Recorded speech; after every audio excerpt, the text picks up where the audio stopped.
We should be able to all engage in passionate political discourse, but still remain respectful of one another. Thank you so much for joining us. I'm Alex Bell, and this is To the Point. Heated political discourse has led to some downright awful incidences across the country. The latest, of course, coming out of San Francisco, where House Speaker Nancy Pelosi's husband, Paul Pelosi, was attacked with a hammer in his own home. Now, that was the district attorney of San Francisco saying, as leaders and as citizens, it's incumbent upon all of us to turn down the volume of political rhetoric. The man accused of the attack is now being charged for multiple federal offenses, including attempted murder and threats to a public official and their family. And he also had zip ties and duct tape with him as he broke into the Pelosi's home. Now, the attacker's social media pages allegedly showed conspiracy theories about the 2020 presidential election and the federal government. And this is just a piece of the growing problem. Hostility for public officials is rampant, and threats to members of Congress have doubled since 2017, and that's an all-time high. And I also want to note that it's not just members of Congress. People like school board members and election poll workers have faced threats at work and at home. And a lot of this really centers around disinformation online. Take Elon Musk, for example, who just bought Twitter and tweeted a link to an unfounded rumor about the attack on Paul Pelosi just days after his purchase of the social media platform raised concerns that it would no longer try to limit misinformation and hate speech. As the San Francisco district attorney said, it is upon us to watch what we do and say and turn down the heat, especially during election season. And speaking of election season, it's just about weeks away that voters in a newly redrawn 3rd congressional district will choose between a Republican assembly member from Rockland and a Democratic Navy surgeon turned internal medicine doctor from Placerville. Though the district leans red, it's not quite as crimson as it used to be before the redrawing. So it's really anyone's race. Van Tu takes us to meet the candidates. California's District 3 in the U.S. House of Representatives has a new, wide-open seat. The area covers the stretch east of the Sierra from Inyo County up to Plumas County. Thanks to redistricting, there is no incumbent. But most of the district's voters live in the suburbs of the foothills, where Republican candidate Kevin Kiley is a recognizable name in a Republican-leaning district. I was born and raised in the communities of our district here. The state assemblyman from Rockland is often referred to as a GOP darling and a consistent critic of Governor Gavin Newsom. The 37-year-old Ivy League-educated lawyer also ran for governor in last year's recall race and was endorsed by former President Donald Trump in the primary race. I'm not someone who's just going to, toe the party line on every issue. What I'm going to do is look at every issue individually and evaluate what is best for the folks that I represent. Kiley says the state is on the wrong track with liberal policies and is running on a campaign to take California in a new direction. As an assemblyman, he engaged efforts to review Proposition 47 and suspend the state gas tax. What we're really focused on is the struggles that people are facing in their lives right now, with soaring inflation, with out-of-control gas and grocery prices, with the crisis at our border, with communities that are becoming less and less safe.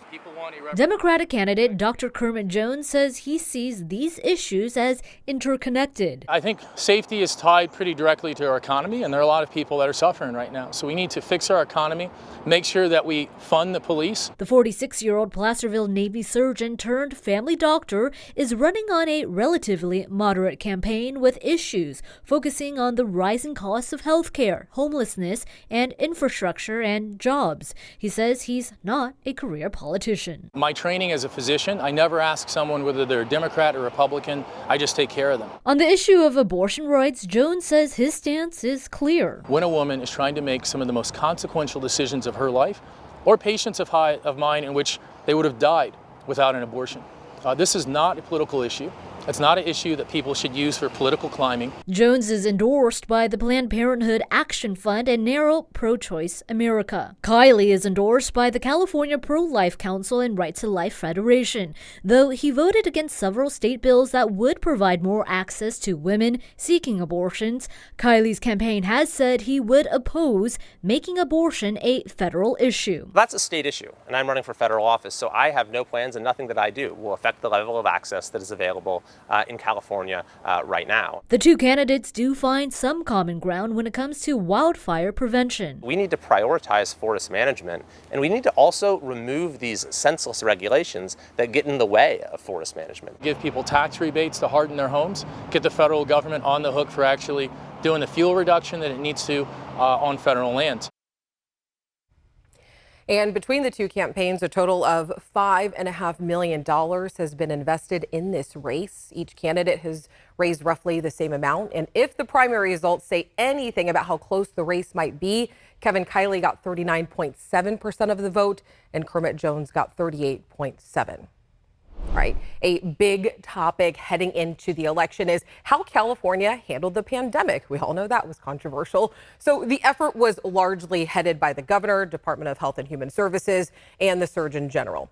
Now the California Surgeon General is still a new role. It's only been around since 2019. In fact, we're only one of 4 states that has one.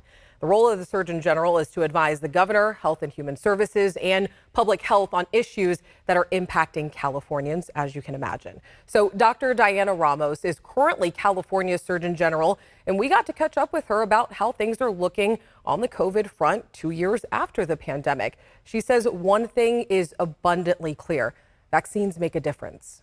At this point, what we need to remember to keep doing is to immunize ourselves, to be able to get that booster, get our flu shot, and continue those hygiene practices that we've all adopted, which are washing your hands and avoiding touching your faces. That's the easiest thing that we can do right now. But vaccine awareness seems to be a little bit shaky than when they first rolled out. So we went around town and asked if anyone knows about the new booster. So I thought I knew a lot more about the booster. I'm wondering maybe I didn't get the right one, but I did get boosted recently. So I guess I know nothing. I'm not really familiar with the new booster and how effective it is and what it's trying to tackle. What's the difference between this booster and like the Moderna or the Johnson & Johnson? Like, what does this one provide? Is it more safe?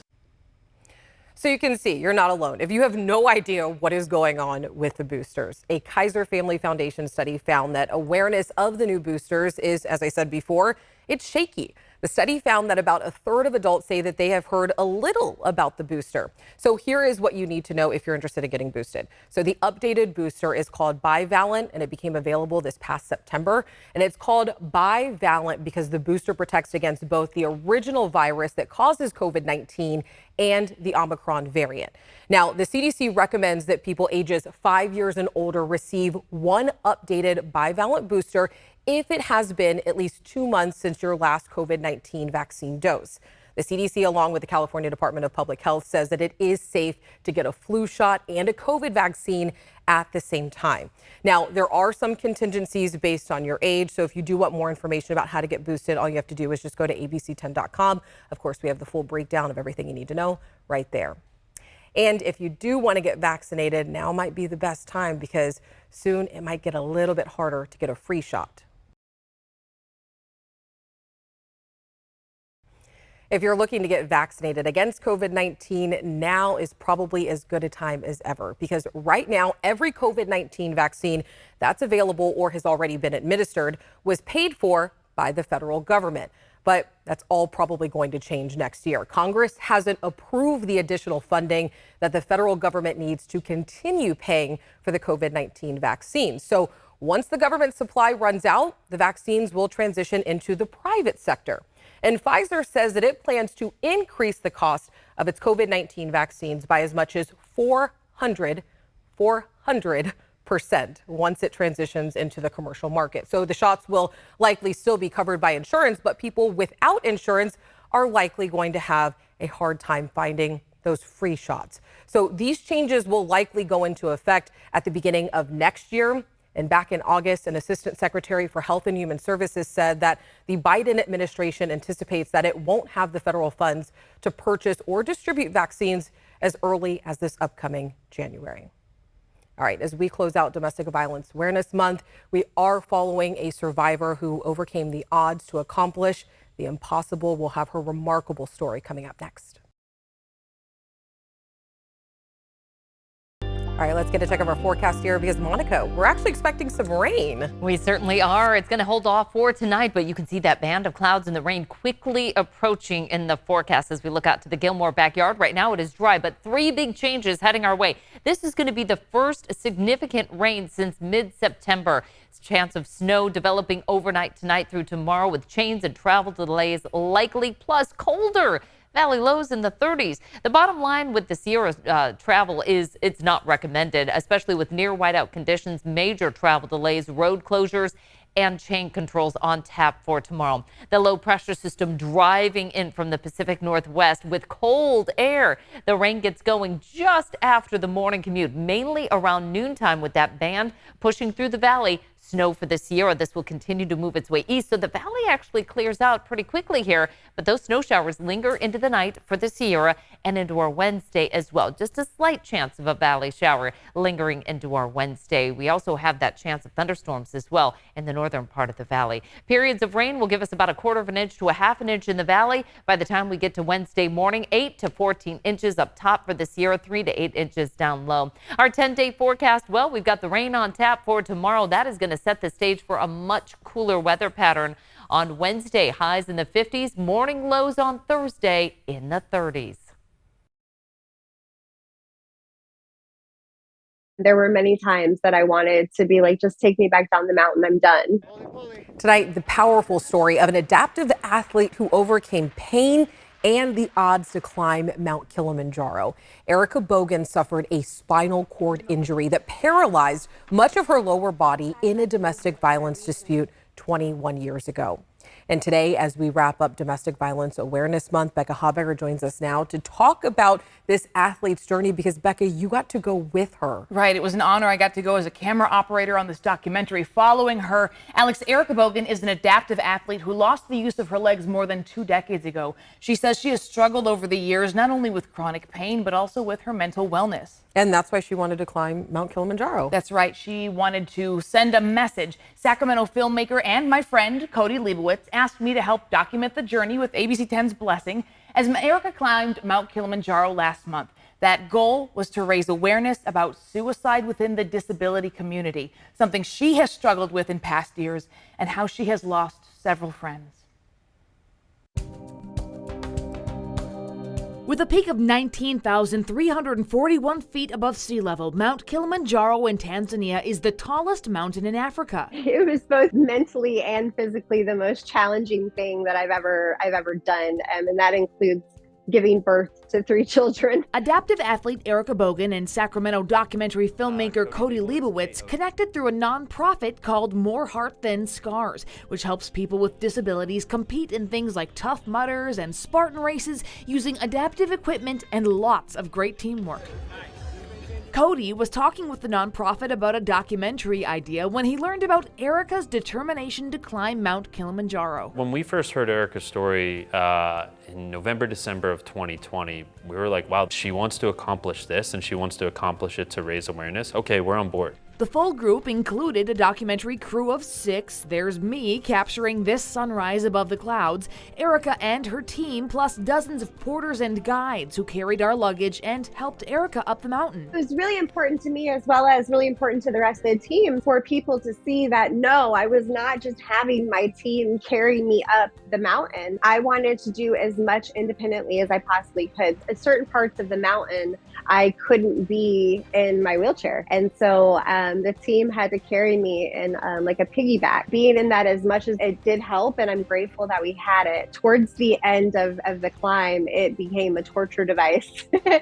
And my heart would palpitate anytime it was said that I had to get in it. So a lot of pain. We climbed to the top over the course of 5 days, climbing down in 2. It's physically and mentally taxing, and it's hard to breathe. at that altitude. Reaching the top, yeah, a very, very, very emotional moment. She accomplished her goal, driven by a mission and a message. I have lost countless friends who also have physical disabilities to suicide. And lack of access is huge. And when I say access, I'm not just talking about the good parking spaces. I'm talking about lack of access to, mental wellness resources. We want anyone that's watching this film to really get a better understanding of what it's like to have a disability. If one person learned something from our film, then we did our job and the film did well.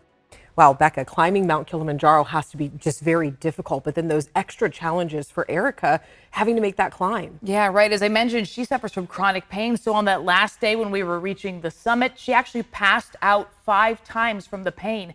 Though she does have that support crew who does these Tough Mudder races, these Spartan races with her. They know her really well and they respect that she knows her own body. So when she came to in a minute, she said, I want to keep going. And they said, she knows her body. She trusts herself. We trust her. They know the signs for if she was getting actual altitude sickness and would need to come back down. So we went on despite her, passing out. She said, let's go. Unfortunately, she made it to the summit. It was a really emotional moment. Wow, passing out 5 times and still making it to the top. That's amazing. And when can everyone see this documentary of her climb? I want to see it. Yeah, that's the question all my friends have been asking me too as I've been talking about this journey. It is a big process. The filmmakers are actually still doing post-climb interviews with Erica and her team, and then they are in the process of hiring an editor. So, that takes a while to put together. It could be sometime in late 2023, early 2024, but we're really excited to show the world this documentary and about Erica's resilience and strength. All right, Becca, thank you so much. And if you or someone you know are suffering from domestic violence, there are many resources out there to get help. The National Domestic Violence Hotline is a one-stop shop to get you that help, and their number is 1-800-799-7233. And other organizations like Weave Inc., My Sister's House, and the Children's Crisis Nursery provide everything from emergency care to child care to long-term assistance. You can find all of these resources on abc10.com/tothepoint. And yep, it's Halloween. This is my least favorite holiday of the year. And trust me, it's not because I don't like candy, but I absolutely raise your hand if you're at home with me. I hate being scared. I'm so ready for Halloween to be over. But believe it or not, I have some good news because watching a scary movie might actually be good for your health. So we found out that watching scary movies can actually burn calories. Still doesn't sell me on Halloween, but the number of calories can depend on a person. A study done in the United Kingdom claims that watching scary movies can burn up to 184 calories during one sitting. So one sports doctor physician, Dr. Gear, says that the benefits are like going to the gym, kind of. Watching a scary movie does appear to be similar to exercise. Better heart rate, better breathing, exchange of oxygen and carbon dioxide. Now, how many calories you burn while watching one of these movies depends on several factors. And just like candy, Dr. Patel says that Dr. Patel is the vice president of the Carolina Cardiology Associates, I should mention. But he says that watching too much could be bad for your well-being and that scary movies are not for everyone. Certain individuals who have anxiety problems or some other medical problems, these kind of movies may not provide the same type of environment for them. Yeah, there's a whole group of us that do not like scary movies. So I'm in that category. So needless to say, yes, I already started decorating my house for Christmas. I will continue my walks until I see the Christmas lights turn on because we all know that Christmas is the most wonderful time of the year. So thankful that I won't have to see the scary ads on Hulu and Netflix and everything else. So, all right. Thank you so much for spending your Monday with us. We really do appreciate it. If you do plan on going trick-or-treating, I hope you have a safe evening. We will see you here tomorrow. And don't forget, reach out to me and the team. There are a million ways you can reach us. We have Twitter, Instagram, Facebook, or just send us an email. Happy Halloween. Or not, I guess, in my case.